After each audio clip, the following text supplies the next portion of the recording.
కూడి వచ్చిన మీ అందరం అన్నారు. పోయిన శుక్రవారం రోజు ఉపవాసం పార్కుకి వచ్చాను. అక్కడ పార్కుకి వచ్చాక బాగా పొద్దుపోయాక ఆయన కొద్దిగా నా మీద కోపం ఇచ్చుకున్నాను. ఎవరిదాకా నువ్వు పార్కులో పోయి 4-5 టైం అది ఇదని అరిసింది.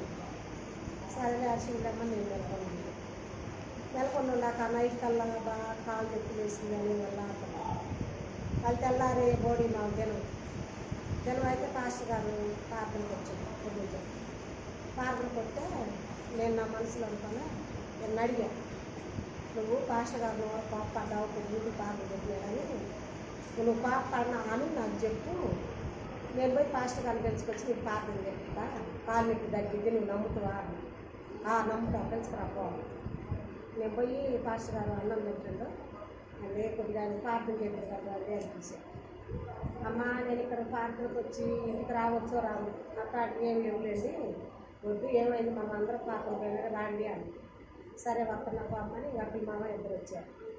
వచ్చి ముగ్గురు కలిసి ఆయన కాలు నుంచి పెట్టి ప్రార్థన చేసి నాకు సాయంత్రం కల్లా అన్న ఏంది నొప్పి తగ్గిందా, కాలు సరిగ్గింది నొప్పి తగ్గిందా, మాస్టర్ గారు ఎప్పుడైనా కాసేపు లేట్గా పార్కులు పెట్టి మాస్టర్ గారు నన్ను విసిగించుకోగా అంగ నేను అన్నమ్మ నాకు తప్పింది, నేను మాస్టర్ గారు పోయి బాగా ఇలా అయిపోయింది.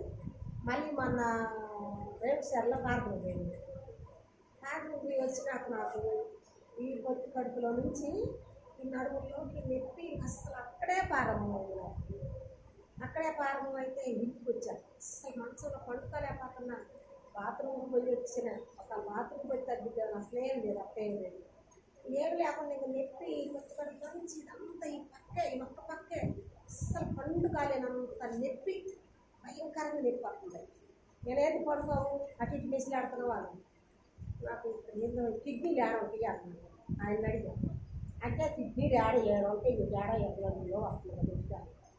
నేనేం ప్రార్థన చేసుకున్నా, తండ్రి నా ప్రార్థనలో విశ్వాసం ఉంటే మరి నాకు షుగర్ ఉంది, మరి నా షుగర్ వల్ల ఏదన్నా కిడ్నీ తేడా ఏమంటే నువ్వు ఎందుకు ఆలోచించుకుంటున్నావు అనడానికి అనుకు నా మనసులో నేను ఆలోచించుకుంటాను. తెల్లారికే శుక్రవారం పార్కులకు నేను మరి మందిరానికి పోవాలి, మరి నేను కూర్చోలేనేమో మందిరానికి పోయి.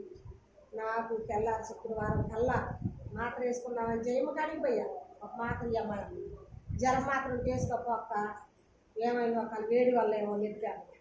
ఆమె వచ్చా అడిగి అయినా మాత్ర కూడా వేసుకోకుండా ఒక నీళ్ళు కొట్టుకొని పోయి నీళ్ళు పోసుకున్నా. పార్కులకు వచ్చి కూర్చున్నాం. మళ్ళీ మనసుకున్నా పార్కులకు వచ్చి కూర్చున్నాక అసలు ఆ నొప్పి లేదు, అసలు ఏం లేదు. ఇంకా నా మల్లెట్టాలు ప్రశాంతంగా ఉంది, నడుము ఈ పట్ట ఇదంతా. తండ్రి నేను మాత్రం రేపు ఆదివారం నాకు నొప్పి జరిగితే నేను సాక్ష్యం చెప్పుకుంటా అని ఇంకా మరి అంతా వేసి ప్రార్థన చేసుకొని చేయి పెట్టి ప్రార్థన చేసుకొని సీలులు వేసుకొని అన్నీ చేసినాక తగ్గిపోయింది. దేవుడి శక్తి వల్ల నేను సాక్షి చెప్తున్నాను. మీ అందరికీ వందనాలు. ఆశీర్వాదాలు.